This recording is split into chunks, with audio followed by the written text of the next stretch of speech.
Incoming transmission. Picture this. A recording studio somewhere far, far away.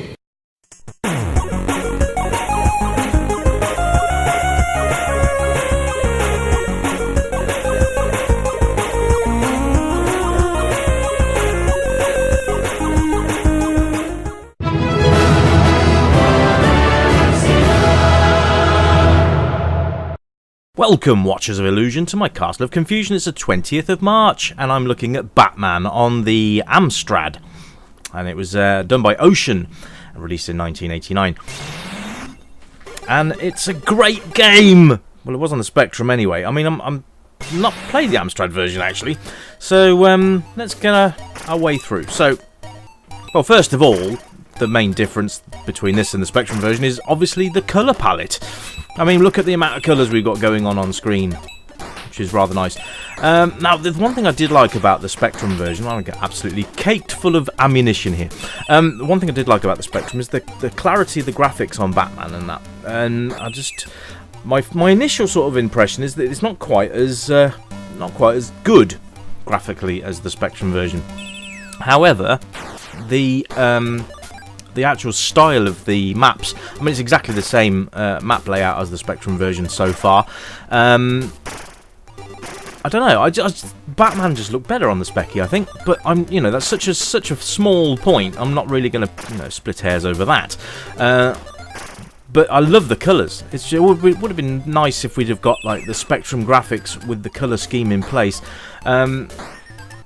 The way that Batman walks as well is a bit strange. I know on the Spectrum version they took the RoboCop walking animation, but this is a bit strange. It's like, I don't know, because I haven't played the RoboCop version on the Amstrad, so I don't know whether they've literally done what they've done on the Spectrum and copied and pasted the walking animations, but it does look like he's kind of leaning back a little bit when he's walking. It does look a bit strange, but you know what? I'm not going to split too many hairs over this. It is what it is. It's Batman and it's the movie and it was great. And the Spectrum version was actually pretty damn awesome. So if this is anything like the Specky version, then I'm going to be quite enjoying it. Yeah, this is quite nice. It's quite smooth. It's a bit slow, but it is smooth at least. So we're going to go and try and get through at least level 1 and hopefully through a little bit of level 2 as well for you, just so you can have a look at the game a bit more in detail as I go through. The other thing I like is that they've taken the sound, the music at least, from the Spectrum 128K version, which is quite nice. Now, I don't know if it's just me, but the Spectrum for me had the nicer sound out of the two. The Amstrad I felt was a little bit sort of too shrill, maybe. I don't know. But the music score is the same on both machines, which is nice. So I don't know whether it was just ported from one to another, but it is nice, and it's a great game. I'm not like I said, the thing for me at the moment is the eye-catching graphics at the moment. Not so much the character graphics, but the backgrounds and the sort of the level layout. I mean, the Amstrad always had a bit of a bonus over the Spectrum, as a fact it had colour palette, whereas the Spectrum I think had 4 colours. Which you could use at any one time, I believe, but the Amstrad seemed to just be able to pick out a nicer colour palette. It didn't work particularly well on other games, but on a majority of the games you had a full colour going on, and that was always quite nice, and any Amstrad owner will love to gloat at Spectrum owners because we didn't have a glorious colour scheme. But there we are. Now, sound-wise, I think it's not too bad. The sound from the Batarang is a bit odd, but other than that, it's not too bad. Very arcadey, which is always a nice thing. Ocean really had a thing for Batman. They released quite a lot of games back in the day on both 8-bit and 16-bit, and then both home computer and console, which I have covered a few Batman games in my time. Just to let you know as well that this isn't my best of movies week. This is I just thought I haven't touched the Amstrad for a while, so I thought we'd have a look through the Amstrad and see what we could find, and I just seemed to just land on this one, to be honest with you. The other thing I want to just mention very quickly with the graphics is that the heads-up display at the bottom, which is quite nice. You've got your lives on the right-hand side, bottom right, and the time that it takes to complete level. You are on a timer, so you need to make sure that you try and get through the level. It does give you plenty of time. You got your score on the left, and then that's your health meter at the bottom. You start off as Batman, and it slowly transitions to the Joker. As you can see there, we now have a full Batman face, and you'll notice as I get hit, it will transition to Joker. Now, the problem I've got with this over the Spectrum version at the moment is that on the Specky version, the pipes had little nicks in them, so you could actually tell that something was going to be, you know, potentially coming out and hurting you. But on the Amstrad version, it doesn't. There's no indication that there might be something coming out. Some of you might prefer that, I don't know.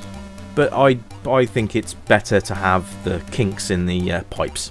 Go back and have a look at my Spectrum review. It's a very early video, I believe, so you're going to be going back to almost the start of the channel.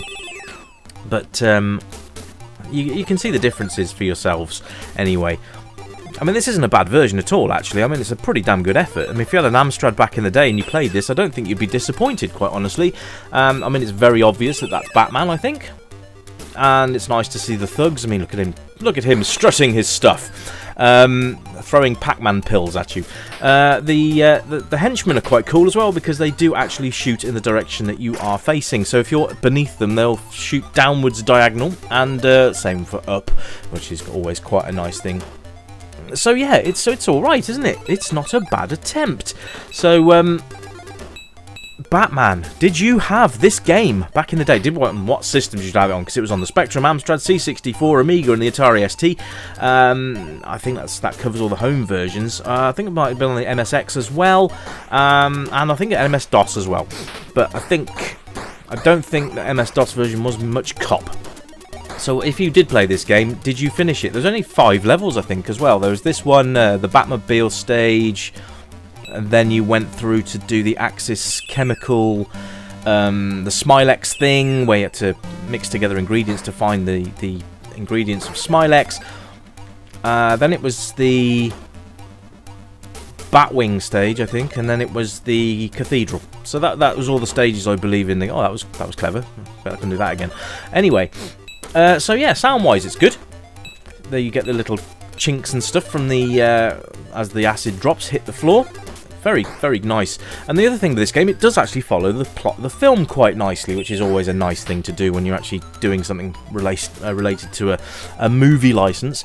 One of the movie licenses that Ocean actually had, they didn't screw up, which is nice. It's always a good thing, that. So we're coming to the end of this level now, I believe. I think Jack Napier should be at the top. Knock him into the acid. We'll move on. The playability and the controls, they're actually not bad at all. The controls are quite responsive. Left and right, obviously, will take you left and right. Up and down will take you up and down ladders. And fire will throw out the batarangs. Now, this stage is very, very different. As you can see, they're teleporting cars. Genius. And...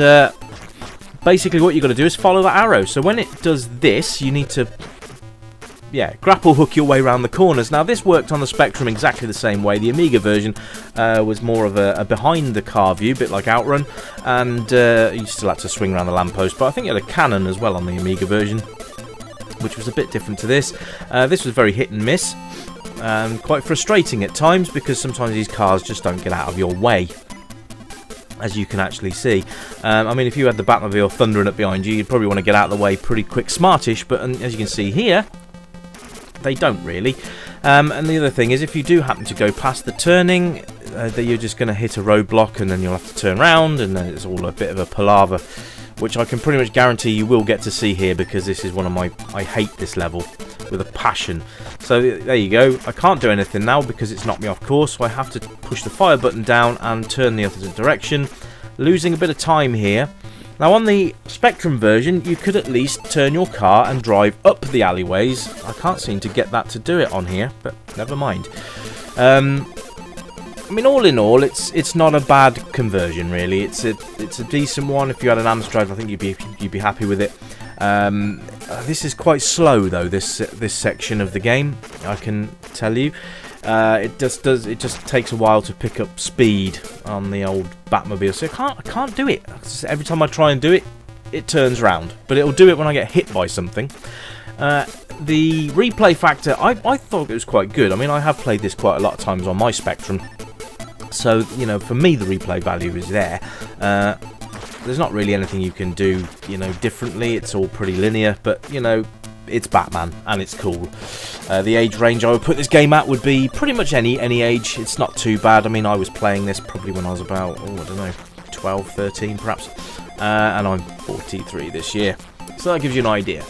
Obviously, it's a platform game, and it's only one player, but it's Batman. We can forgive that. Anyway, guys, this has been Batman the Movie on the Amstrad. I hope you've enjoyed it. Thank you very much for tuning in, as per normal.